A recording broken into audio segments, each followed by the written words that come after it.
Hello and welcome to The Purple Pod.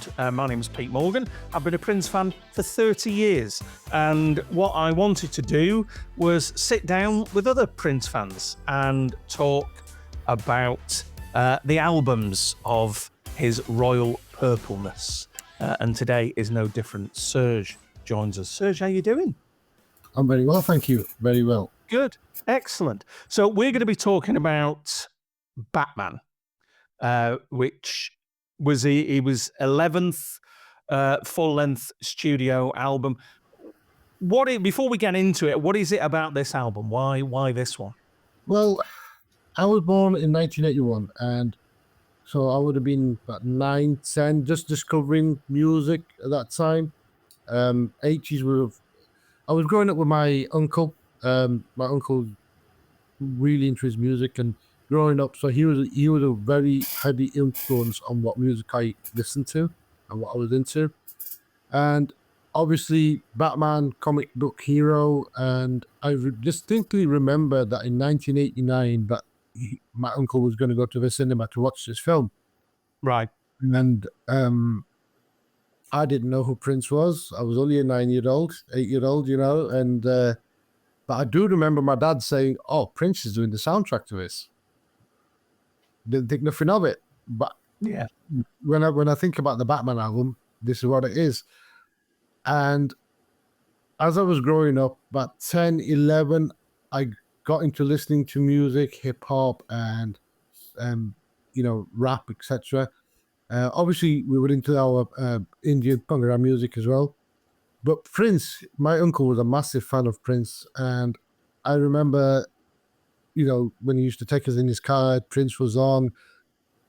One of the distinct songs what we listened to, what sticks very much in my mind is it's "Get Off" and the scream at the beginning. Yeah, that really, because he had it on loud. And that made me jump out of my skin. I thought, "Whoa, what's this?" I think we dropped him off for school as well.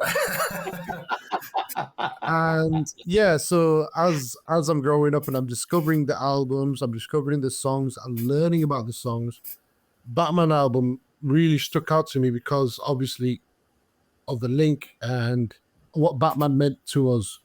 As a comic book hero, and then Prince as well. It was a match made in heaven, really. I do remember saying to him, I says, "When you watch the Batman film, I can't hear the Prince songs." He says, "That's the beauty of it." He said, "That's the beauty of it. They are there, but you've got to watch it very, very carefully." Yeah. When I watched it carefully, I know where they are. I know when the tracks come on, and very well composed video, very well produced film, and it sort of is a focal point of any other Batman films that come out. Yeah, it's the one. Yeah. I mean, without getting into like a comic book discussion, I think probably until the Chris Nolan Batman films came out, anything Batman was always compared to that Tim Burton one. From 1989. It was absolutely super.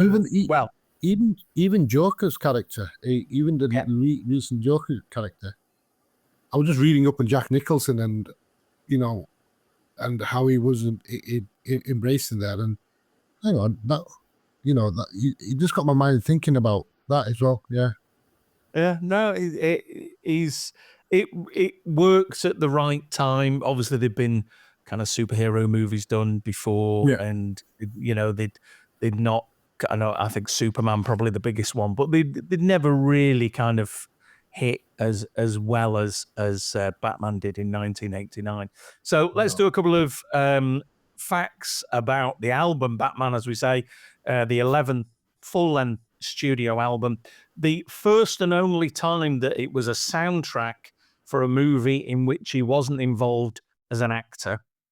So the others obviously were Under the Cherry Moon, Graffiti Bridge, and Purple Rain. The album was released worldwide in June of 1989, and it came about because Tim Burton in a rough cut of the Batman movie, had used 2 Prince songs. He'd used 1999 and Baby I'm a Star, and realized that they worked well. So I'd gone to Prince and said, listen, do you mind re-recording them? And he was like, well,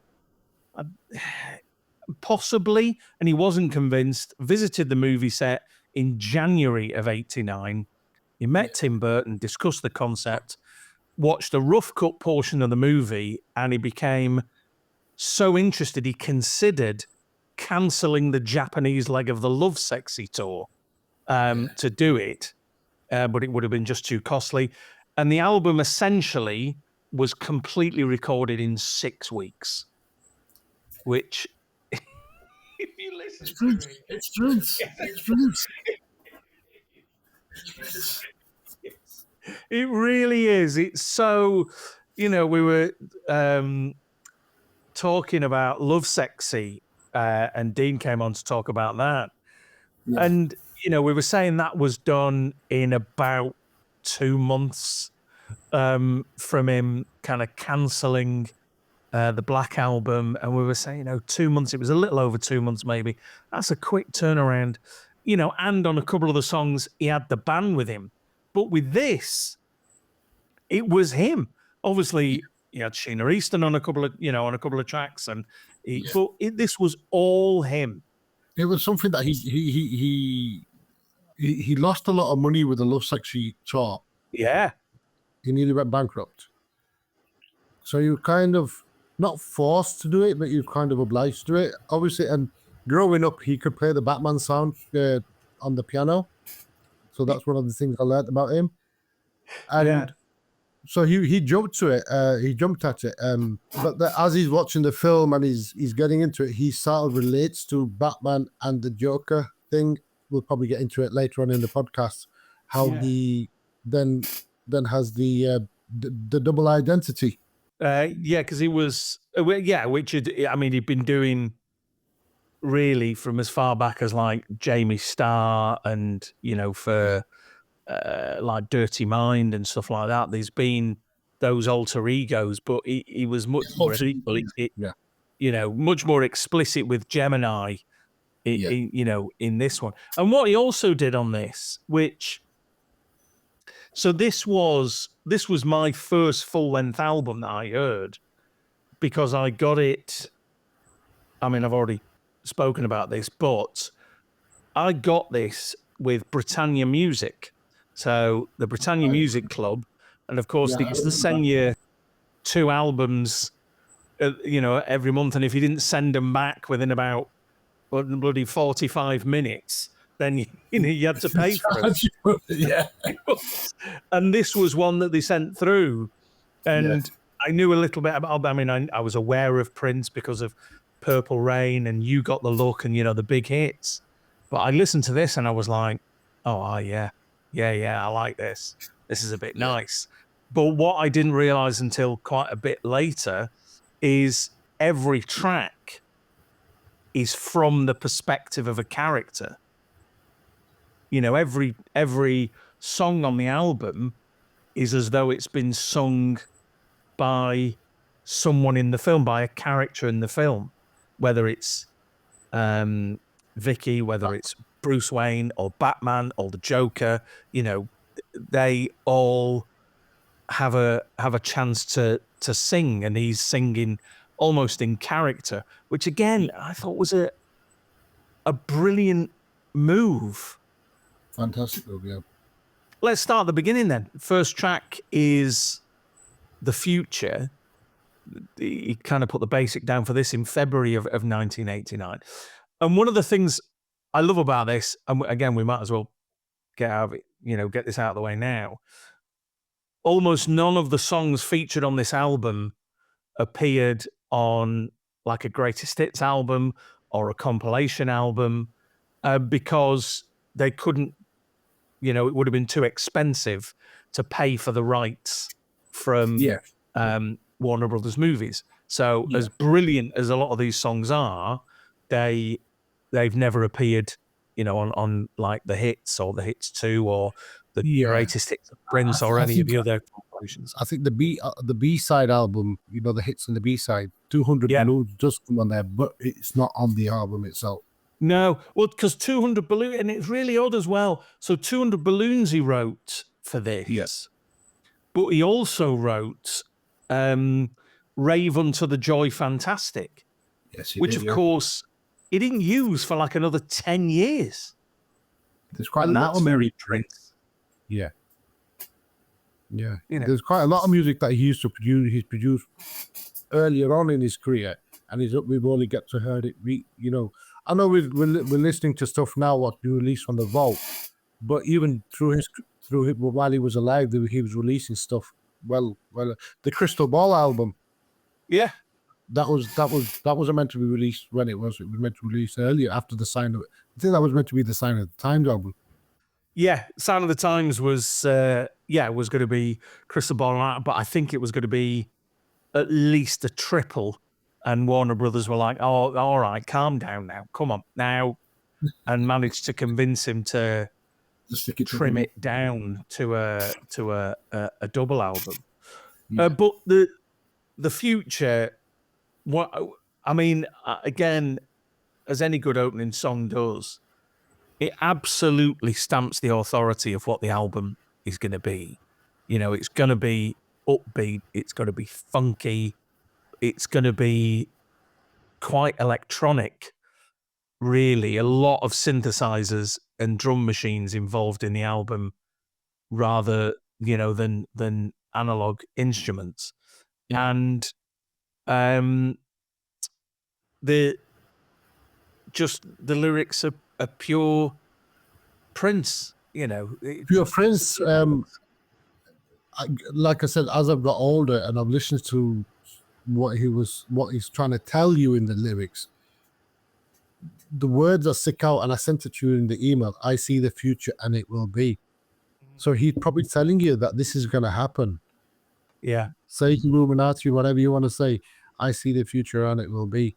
And that's what really stands out for me on this. Yeah. Is it, you know, and it's a real simple, you know, it's a simple set of words. I know there's a depth to it, but, you know, it's not like the words written down. It's like, yeah, okay, all kind of, apart from the word future, all the words are a single syllable, you know. Yeah. And it's just really kind of nice, but it's, as like we say, there's depth to lyrics, but you could just as easily imagine dancing to it. Yeah, I was just saying that. I mean, you can listen to it in the car and you can still be bopping your head. You know, you'd be holding onto a CD where you're still dancing around with it. Yeah, yeah. Well, not always holding onto the steering wheel. Oh, you know, sometimes. Right. Gotta have that in. Yeah, absolutely. So this one apparently was sung by Batman. So I can understand, I completely, you know, kind of get where he was coming from. But this again, it makes it all incredible that he did it in 6 weeks, that he'd spent time thinking, right, who might sing this and what is it, you know, they're kind of putting across. Yeah, I've got a book here. Prince, All the Songs. Yes, I've got it in the other room. It's yeah, it releases a single as well. This, it says here. Yeah. Yeah. Well, there's some really good William Orbit and Mark Moore did remixes, because this was actually the final single from the album, and indeed that was only available in Europe. And the for my money, the William Orbit remix is one of the best remixes of any of his stuff. I thought it was just an incredible listen. And it's one of those songs that is not easy. I'm not doing down what William Orbit did, but is easy to remix. You know, there's a big beat with it, and there's that repetition of I've seen the future and it will be, and you know, there's lots to kind of play with. So while it exists on its own as a great song, you've got these the kind of there's places to go that you can play with. Yeah, 100%. You know, it's still a song you can hear in the future. Yeah, we'll be hearing it decades. Yes, well, I will be anyway. My kids will be anyway. Yeah. I've got the tin. You know, they did an edition with it in a tin. The CD version. Yeah, the CD version in a tin. I've got a sealed copy of that put away, untouched. So, because I've seen my uncle had the tin version when it first came out, and you could. So I've seen. I know what's already in it. So I bought another one recently, and I thought, put it away. Nice. Well, you're a better man than I am, Serj, because there's no way could I, because I got the tin, and I was like, because I had it on the vinyl from the Britannia Music Club, and then when I decided I was all in with Prince and I was buying everything, you know, I bought the CD tin, and God, I think I opened it on the train home. I didn't. You know, none of this waiting, none of this, but just get it open. And, you know, I knew all the songs on it, knew the music was going to be in it. Yeah. Like I said, I knew the inlay cards and everything. I knew what was already on it. So That's brilliant. That's great. Second up on the album is Electric Chair. Again, I think this might be one of my favorite songs on the album. So this is the Joker that apparently is singing this. Yeah, this is the Joker. And this is, you know, was kind of one of the earliest tracks to be recorded. This was actually done in June, the basic track in June of '88. But I love it, and there's a line on it. You blew my mind out, like an is it an E flat with a G in the bass? I think, which is, you know, we've talked before about the humor of Prince and how he really does like to give you things to smile about. But I liked it because I don't know enough about music to know is that a good thing? But it makes me smile that he puts it in, one as a kind of a to non-musicians, but also as a bit of a touch for people who do understand that. They're like, oh my God, that, you know, when someone plays that chord, it's amazing, you know. So I think that was really good. I like the lyrics where it basically just all my future. What's the words out for all my future crimes? What were the lyric before that? But yeah, it just really shows that people are human. That, you know, what you're going to punish us for. Do you know what I mean? Yeah. The lyric is, if a man is considered guilty for what goes on in his mind, then give me the electric chair for all my future crimes. That's the one. I think that's a human nature. Great. Human nature. Absolutely. You know, it is that it brings around the ethical, moral conversation of you can't punish somebody for what they're thinking. Yeah. You know, you can't do that. That is, you know, that's not fair. So, do you know what your favorite song is on the album? I don't necessarily want you to say, but I've got two, and I've done a nod to it on one Halloween. You can guess what it was. I dressed up as Gemini. Oh wow! With the the makeup and everything, and had a purple suit on, and we've got a convenience store, so I stood in the shop as Gemini. That's incredible. Yeah. Oh, I love that. Yeah. Oh well, I mean, we'll definitely talk more about that when we get to the track. 100%. But yeah, I love. But like I say, Electric Chairling is definitely one of my favorites. Unlike the next one, the Arms of Orion. Now this is a love song. This is a love song, isn't it? It's between Bruce Wayne and Vicky. Yeah, absolutely.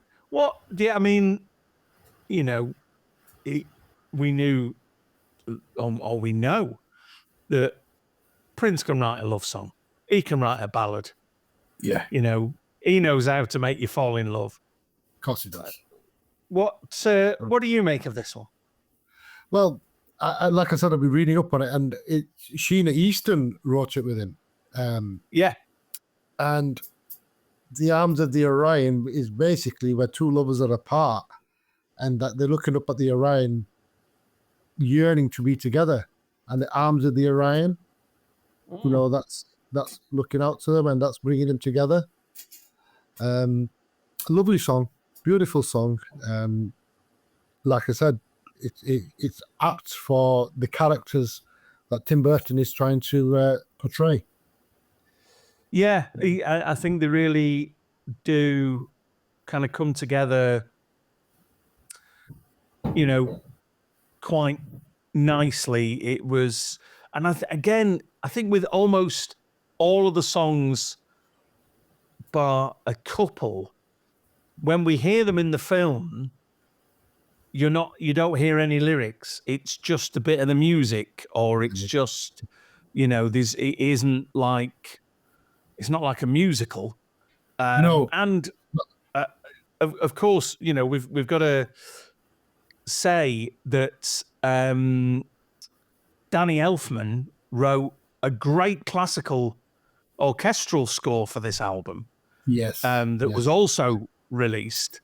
And obviously that dictates the action, the movement of the movie, and Prince's stuff is just kind of punctuated. And as you say, by and large, you just kind of, if you watch it again and you're like, oh wait a minute, this is off the album.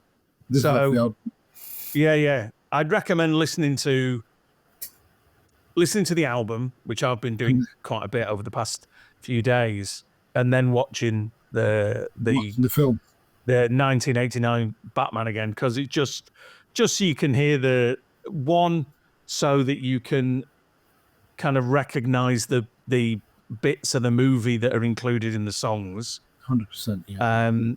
And to hear the songs being played in the background, oh yeah, that's my favorite, or that's What I'm doing is now when I'm watching the film, I'm singing the songs at the same time. It knows who I'm watching it with, but it is what it is. Yeah, I'm not allowed to watch Prince movies with my wife, because it just bothers her that I'm either singing or mouthing along to the words, or I'm boring her with Facts. trivia. She was like, we're not doing this anymore. I was lucky enough a few years ago to be at a dinner with Stephen Burkoff. He'd been doing a reading at the event I'd just been to, and I so wanted to just talk to him about his appearance in Under the Cherry Moon. Right, but as I understood it, he didn't enjoy the experience. Okay. And two, I don't think he was a big Prince fan anyway. So I thought, I think I'd just be annoying him if I was like, tell me what was Prince like? That's the first question I say to him. I met Kieran Sharma the other day. We were at a New Power Generation show in London. Wow. And Kieran Sharma was there. Wow. He was with his money. And we talk on Instagram. I said, are you going to be at the show? She goes, yeah, I'm going to be at the show. I says, so I saw her on the stage and I waved at her. She waved back at me. I says, can I come and see you? Can I come and see you? She goes, I'll come to you, because the bouncers won't let you in. She came off stage and we had and that was the first thing. What was Prince like? And she says to him, everything you imagine. Everything you imagine, that's what Prince was like. So I imagine two things. I think if you were a friend of his, I think you couldn't wish for a more generous, kind, loving friend as he would be. I think if you wronged him, I think you were done. You were done for, yeah. I think he was very good at, it seems wrong to say holding a grudge. I think what I mean is he stood by his principle. And if he believed you had wronged him, then that was it. You were out.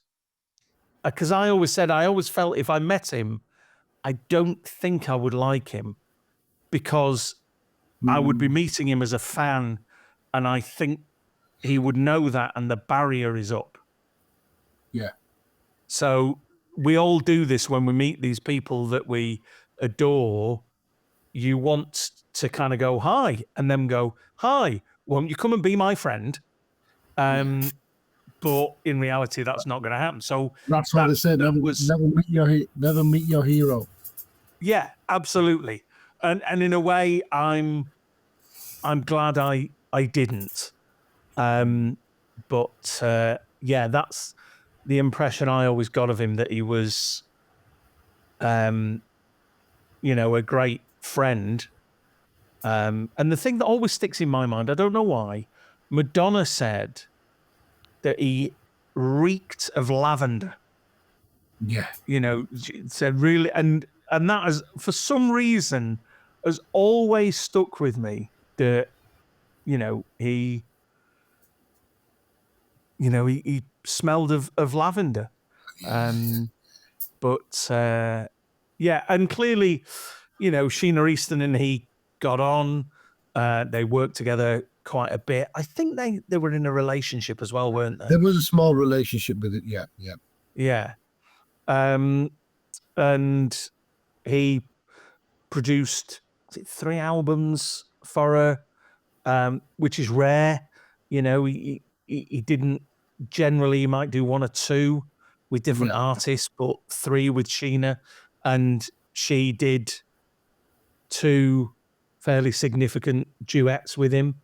You Got the Look was this huge hit, and Arms of Orion, which was, I've grown to love it. I didn't like it originally, because I was all about the funk. I was all about the no funkiness, and love songs. I was always a bit yeah I'm all right. Growing up, obviously listening to it, and I was going through my adolescence, and with the girls, I've used a lot of Prince songs and stuff. That's how to woo the girls and stuff. So yeah, so I was into all his love songs and the funk songs, obviously. But yeah, it was it was. I've had a good adolescence with Prince. I love that. That's amazing. I love this idea, Serj, that you've got a bit of a reputation of, right, if he breaks out the Prince, that's it. You're on. Everybody knows. Everybody who knows me that knows I'm a Prince fan.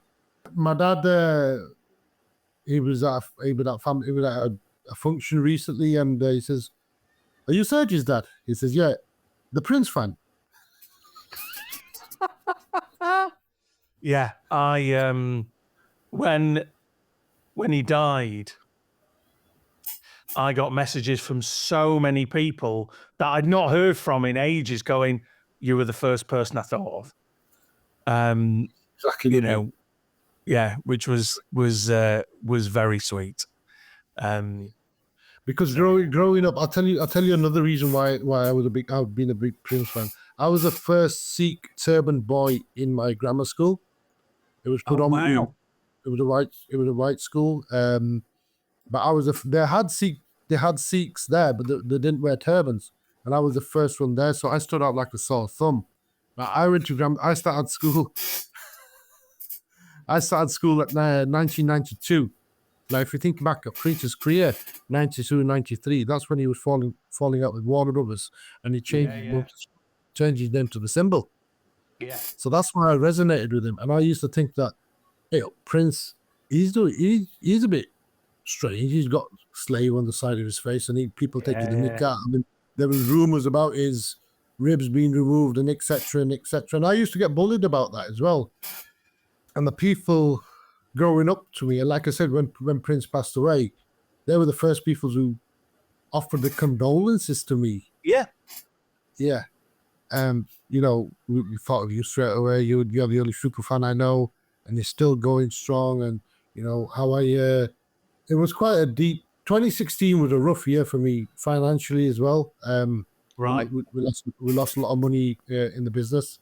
We opened a business, and yeah, so I was going through a rough time that time, and obviously with Prince dying in April, it was tough.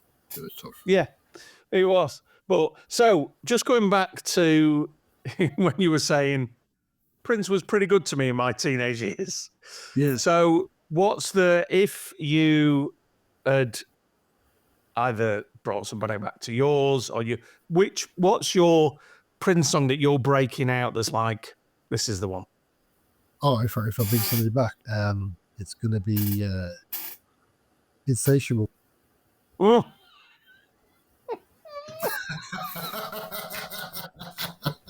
Great choice. And then the one with Carmen Electra. Yes. Wow. Yeah. Dude, yeah. Gooey Baby as well. That'd be there. Tell Me How You Want to Be Done. Yeah, that's the one. Yeah. That's from the Symbol album. From the Symbol album. That's the one. Yeah.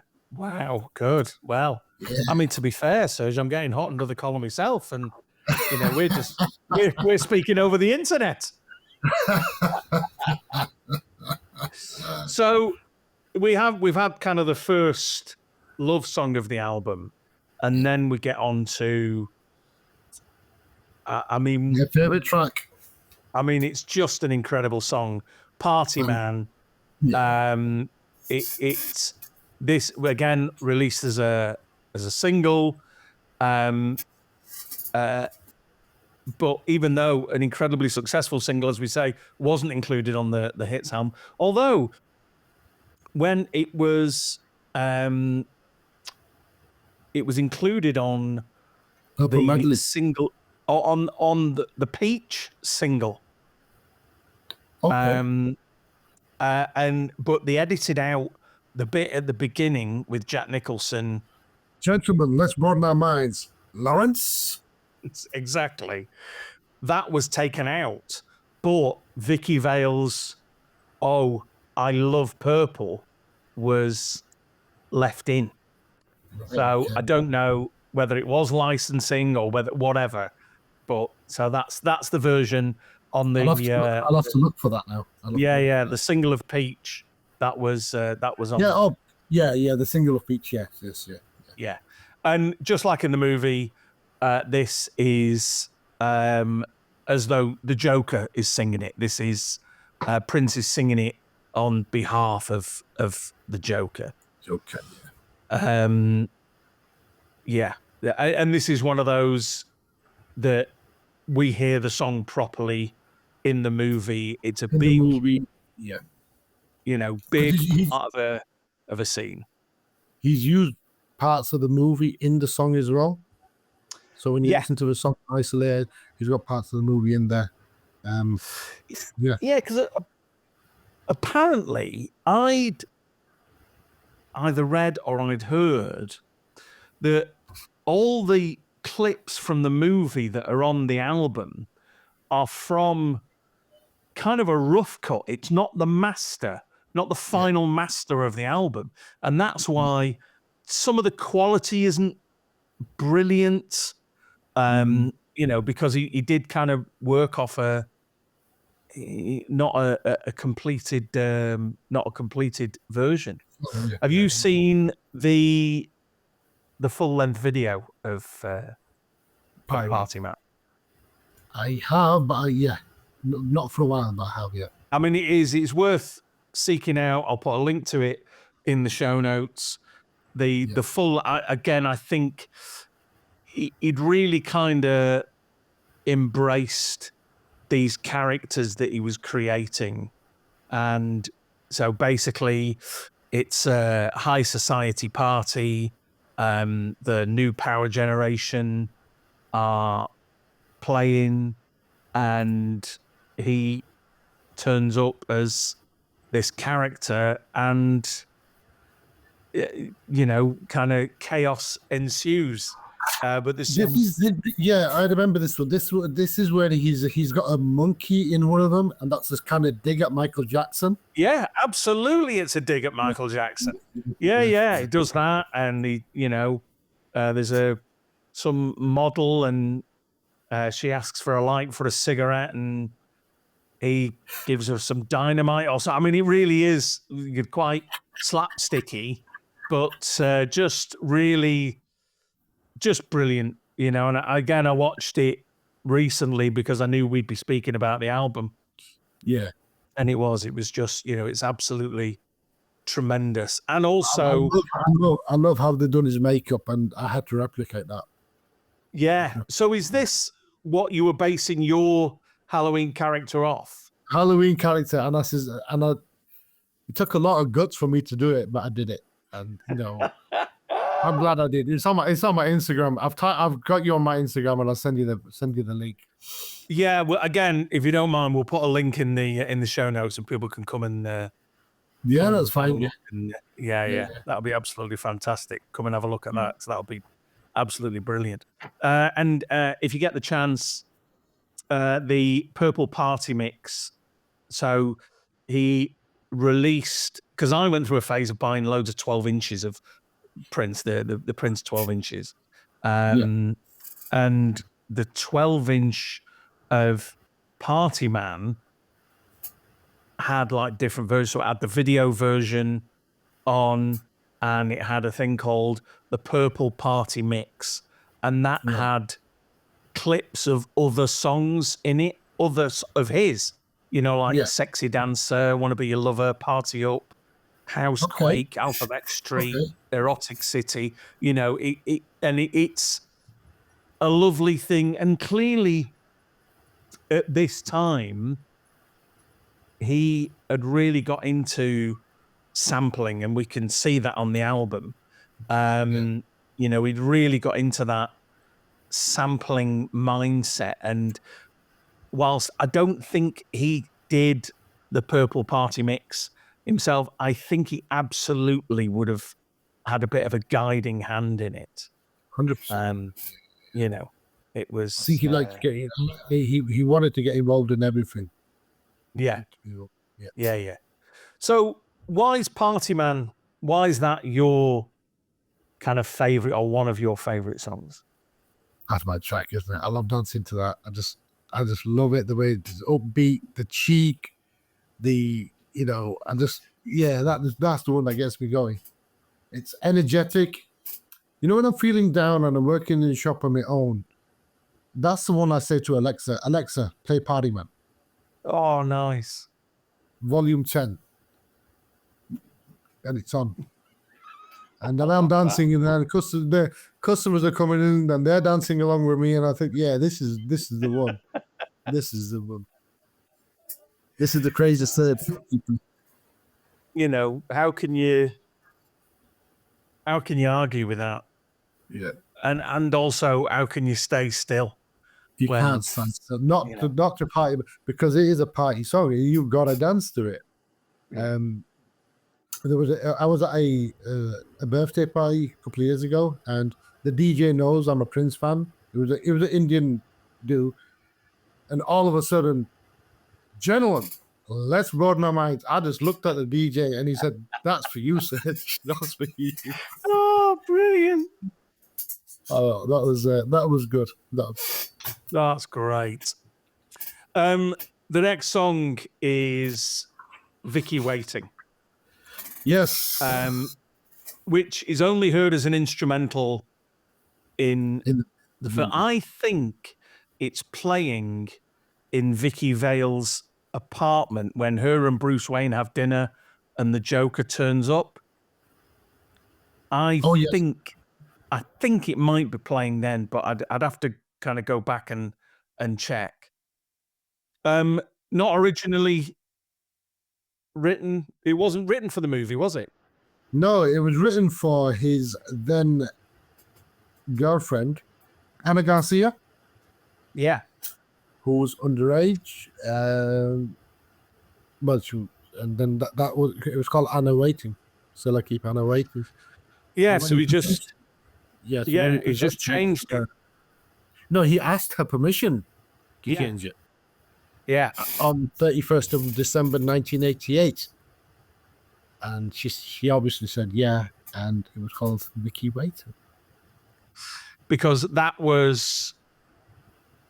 So 31st of December 1988, just to clarify, she was very young when they first met. She was 19 on the 31st of December 1988. But that was still a fair how old would the prince age difference. I was going to say he was certainly in his 30s. Yeah, that's 58 born. He was born in 1958, so he'd been 30. Yeah, so he was kind of 30 and a bit. At the end of 1988. So he had a good 10, 11 years on her. So it doesn't sit right. I feel a little bit uncomfortable. But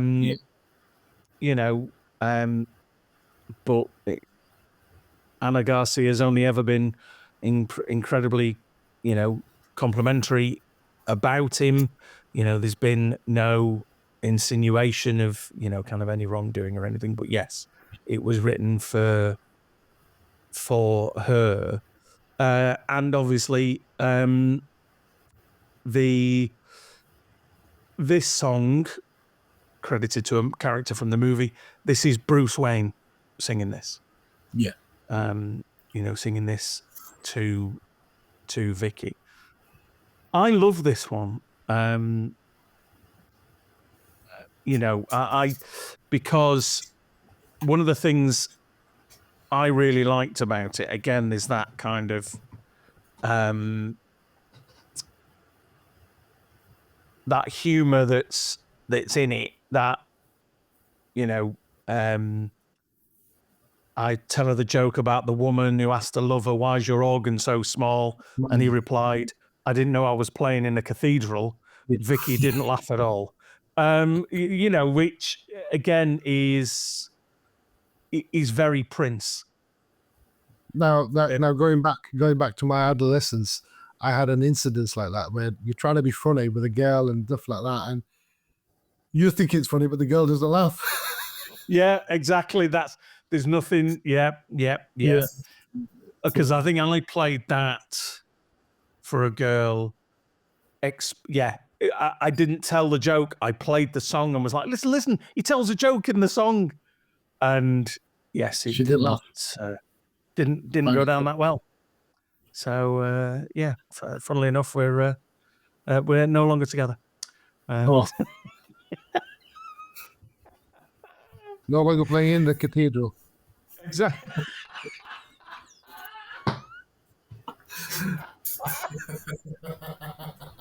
That's amazing. My goodness.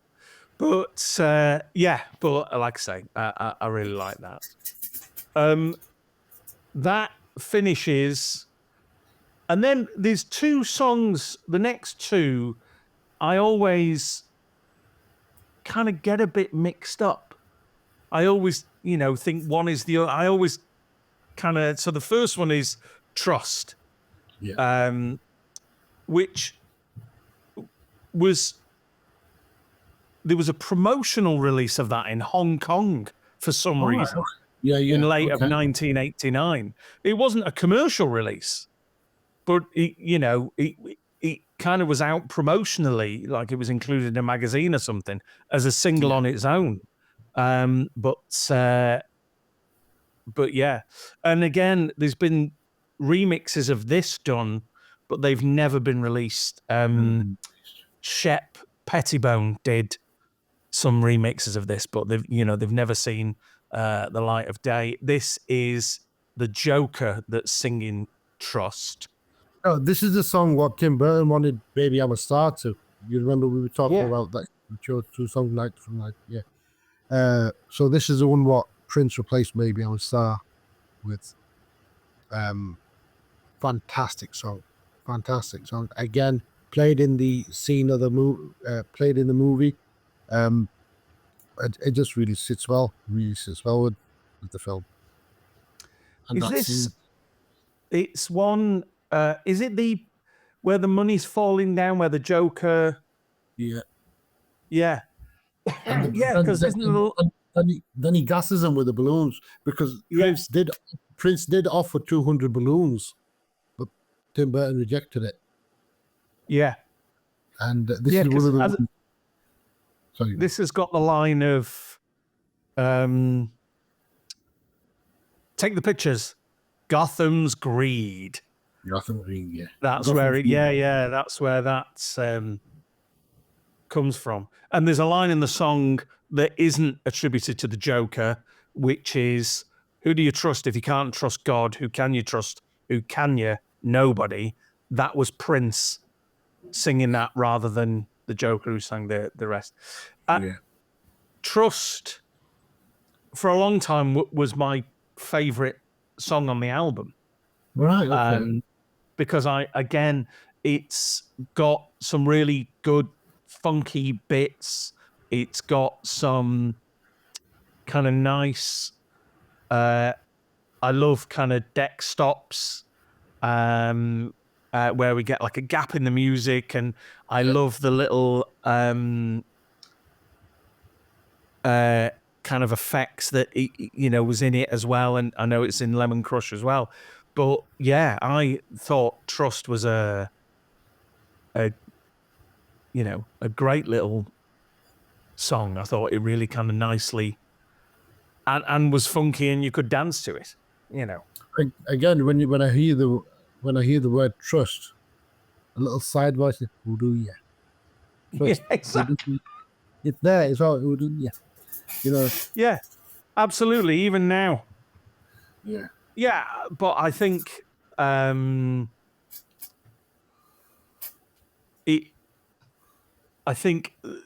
big Prince fans have that anyway, that you carry him in his music all the time.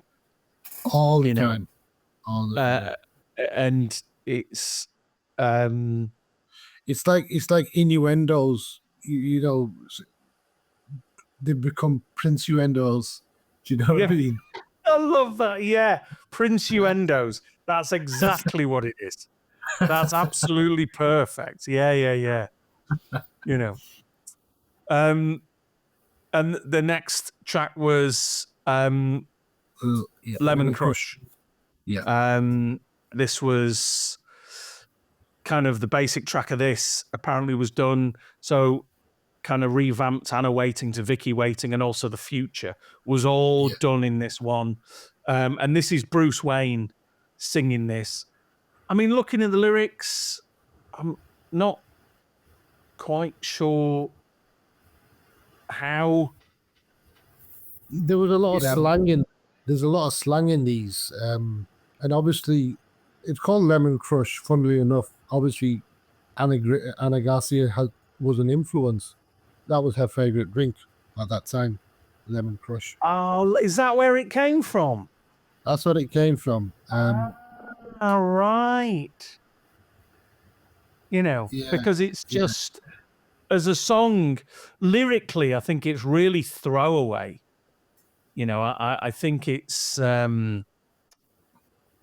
very kind of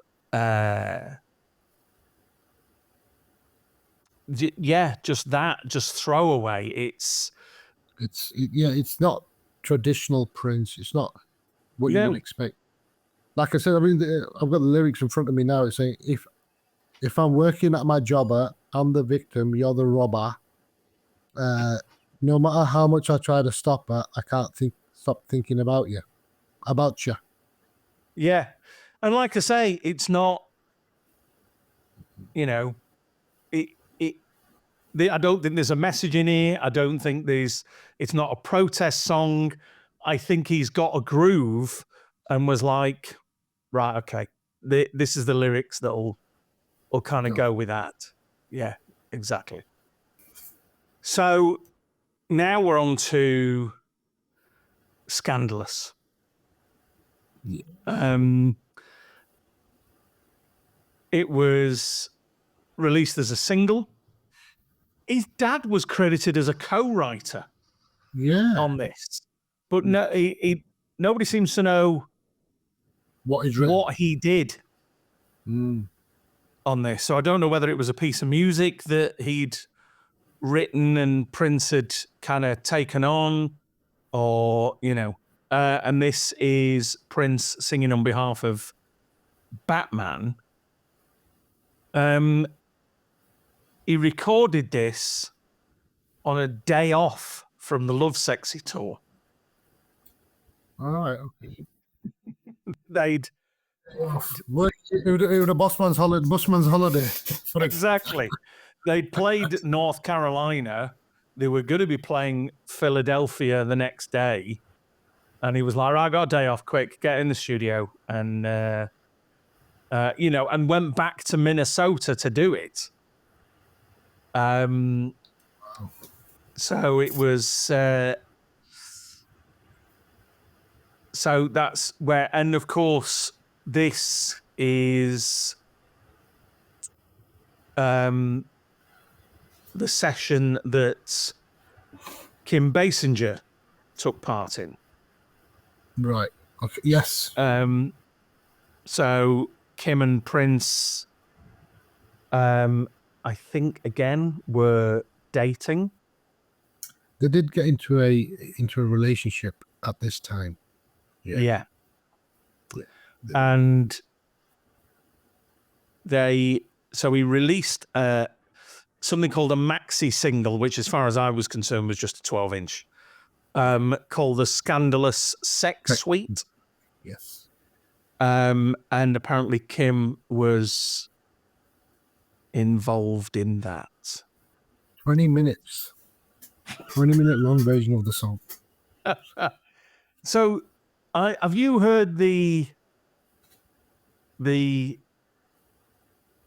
kind of apocryphal tale? Don't know if it's true or not, of the fact that Prince came into the recording studio with Kim and said to the sound engineer, "Okay, you can go. You're done for the night." Yes. And when they came in the next morning, there was a lot of honey all over the desk, and I did read this. So, yeah. He was an adventurous guy. Well, what I love is even these kind of stories, it's all in pursuit of the music. He's doing it whilst creating the Scandalous Sex Suite. Because apparently some of the contributions by Kim were not sung vocals. Yeah. She was enjoying herself, apparently. Yeah. Good on him. Yeah. Good on him.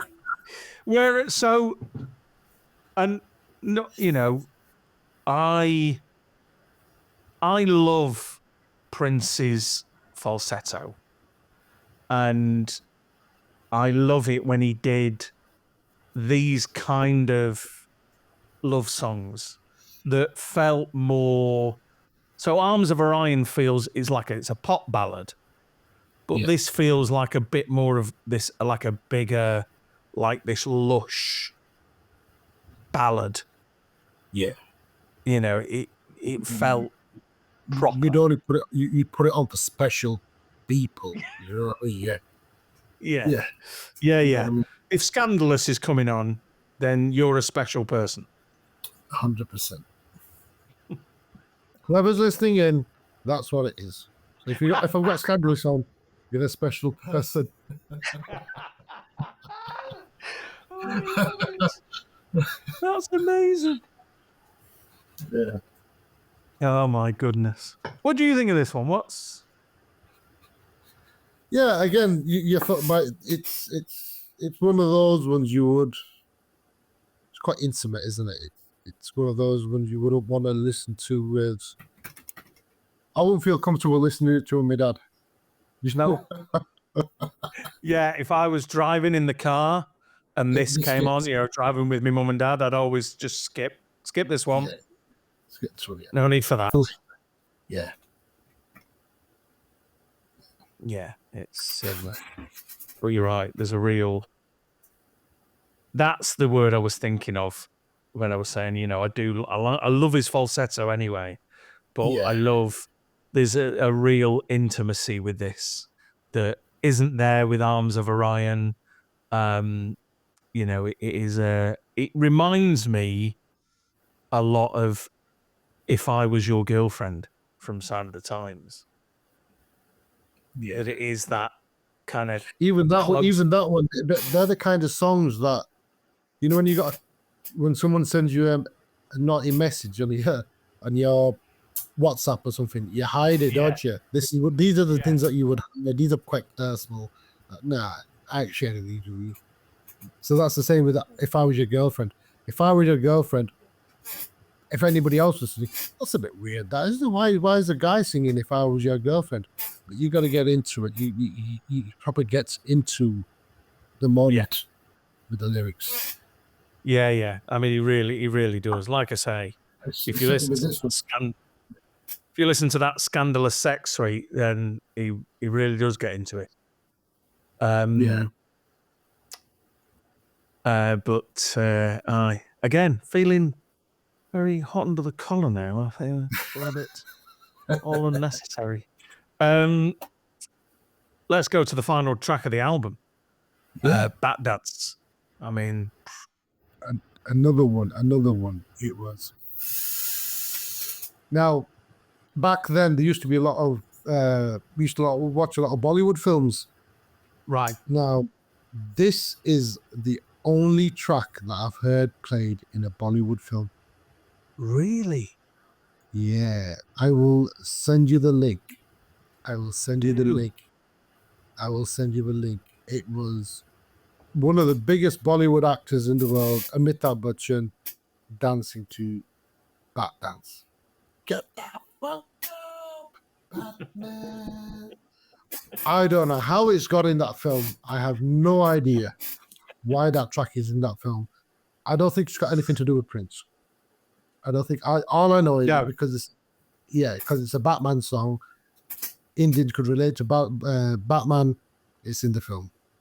But yeah, it's that's why this song stands out to me. I remember at the time thinking, I'm quite cynical, and I really wish I wasn't. But I remember thinking, he's never done anything like this ever before. No. And he's never done anything like it since, probably because he's not been involved in another movie in the same way. He has done movies, but he hasn't done anything. Wait, he was in what was that song now? He was in that cartoon movie, Happy Feet. Yes. Yeah. But and I don't, so there was a part of me that was like, I don't know how he came up with this. Maybe he didn't, but he did. He absolutely, sat down and created this. This was the last song of the album that he came up with. And it was clearly a bit of a tough job. I wouldn't even know where to start. Yeah, I mean, like I said, it's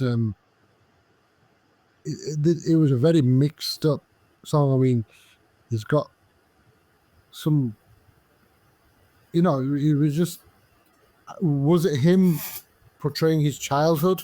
This is just me thinking out loud because I knew he was a big Batman fan. Was it him and his music just mixing together, and this is what Bat Dance is? Prince and Princess Bat Dance Prince and Batman had a baby, and this is what it is.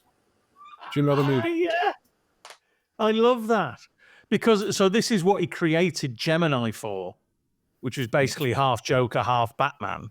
Batman, yeah. What I love when I started researching this is, so the line "get the funk up" and was one of the technicians who said that. Matthew Larson. Yeah, it was his sound engineer. So was the son of a bitch. That was Matthew Larson as well. And apparently, there's only one line that Prince did, which was, "Hey, Ducky, let me stick the 7-inch in the computer." that's it. Yeah. Because the other one that everyone thought was Prince was "Stop," right at the end, the last word of the song. But apparently that was Michael Keaton as Batman, because he says it in the film To the car. to the Batmobile. Yeah. Batmobile, yes. Yeah. This was, and again, you know, I said at the beginning, this was a very electronic album. It was synthesizers, it was samplers, it was drum machines and things like that. Yeah. This has got one of his best guitar solos on it. Just, yeah, you know, brilliant.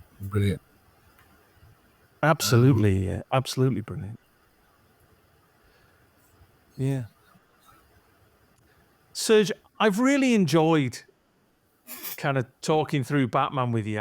I've really enjoyed it. Thank you so much. Thank you for having me on here, and I look forward to hearing the rest of the albums from the other fans, should I say?